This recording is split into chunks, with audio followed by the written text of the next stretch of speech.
Hey guys, Siren here, and welcome back to Lake of Voices. Let's get on to our story, shall we? I feel a cold sweat on my brow as what I feared comes to pass. He's stopping us from protecting another. Why must he get involved now?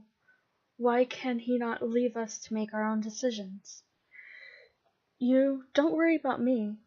I'll be on my way now. The man's voice is full of something I cannot place. He starts to shuffle back down the way he came, arms still clenched around himself. I know the guide wants to act as though there is no option. However, I could stay back with him. I put Bemel and myself at significantly more risk, but at least this man will stand a chance. I straightened my arm out like a rod, blocking his progress past me. He stops, perplexed. I'm not afraid to stay behind as long as Bemel can remain up front with you in your light. The guide doesn't say anything, doesn't even blink.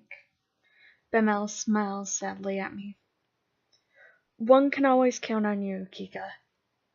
The man, meanwhile, stands with his mouth open agape, truly a genuinely shocked.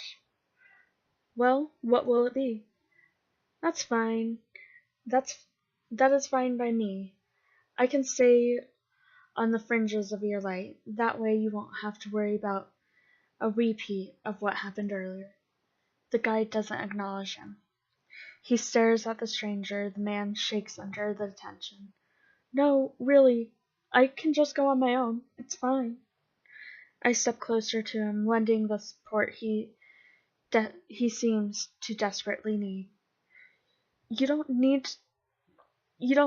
not need to go this alone. I will protect you.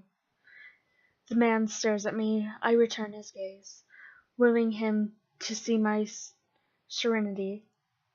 There need be no more blood spilled tonight. There need be no more blood spilled tonight.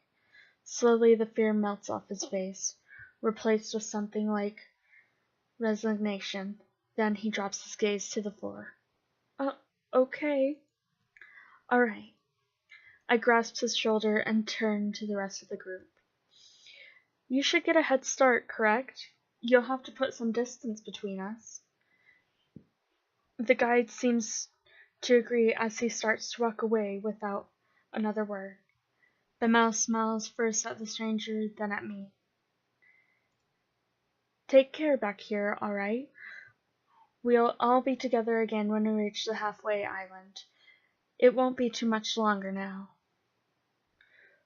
We'll have a nice little camp out, and you can properly introduce yourself to us. Maybe even tell a real joke or two. The man emits a nervous little laugh and ducks his head. The prospect must not be enticing to him.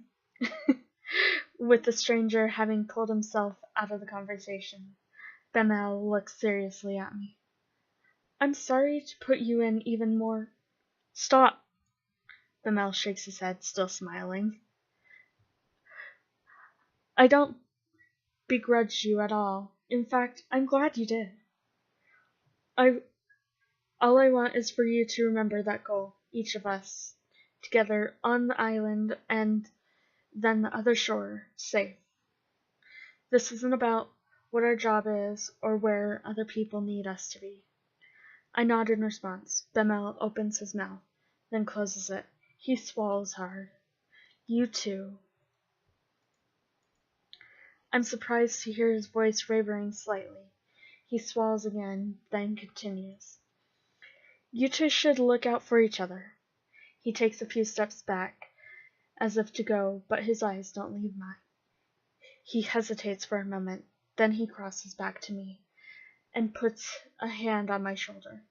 He smiles at me, a smile full of pride and nervousness and fear. I smile back, doing my best to communicate my gratitude and my resolve.